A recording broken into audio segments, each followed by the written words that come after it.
Elon Musk को Mars से बहुत प्यार है। वो मार्स पे इंसानों की सेल्फ सस्टेनेबल बस्ती बसाना चाहते हैं, पर सवाल यह है कि मार्स ही क्यों? क्या किसी और प्लेनेट पे ये पॉसिबल नहीं है? तो इस पे इलॉन मस्क ये कहते हैं कि हमारे सोलर सिस्टम पे हमारे पास ऑप्शंस ही क्या हैं।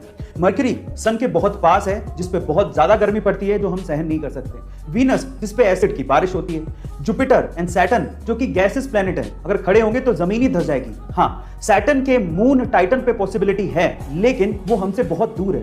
अर्थ का मून, इसमें वायुमंडल ही नहीं है, तो ले दे के हमारे पास सबसे अच्छा ऑप्शन मार्स ही है गाइस। इसीलिए एलॉन मस्क मार्स पे इंसानों की बस्ती बसाना चाहते हैं। आपके प्यार की हद कितनी है? आंसर देने से पहले कहानी जरूर सुन लेना। ये बात 1970 की, जब स्वीडन से एक टूरिस्ट से एक इंडियन आर्टिस्ट को पहली नजर में प्यार हो गया। उसके बाद वो एक दूसरे को डेट करने लगे और फिर शादी हो गई। लेकिन कुछ कारणों की वजह से उस लड़की को वापस अपने देश लौटना पड़ा। लेकिन उस लड़के ने कहा था कि हम लोग एक दिन फिर से मिलेंगे।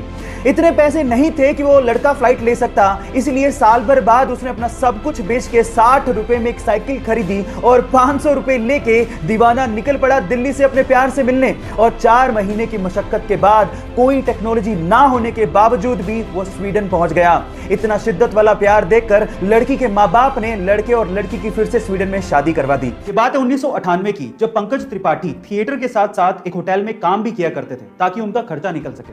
उसी होटल में सत्ता मूवी के सिलसिले में मनोज वाजपेयी जी एक दिन के लिए रुकने आए, लेकिन जब वो होटल से निकले तो वो अपनी चप्पल रूम में ही भूल गए।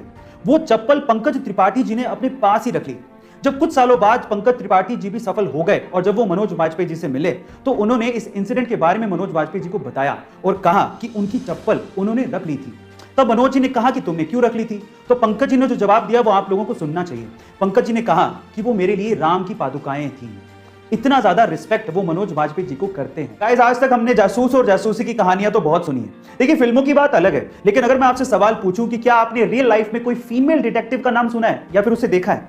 चलिए आज इस वीडियो में मैं आप लोगों को इंडिया की पहली फीमेल डिटेक्टिव के बारे में बताता हूं। उनका नाम है रजनी पंडित। मुंबई की रहने वाली ये फीमेल डिटेक्टिव अभी तक 80,000 से ज्यादा केसेस को सोल्व कर चुकी हैं।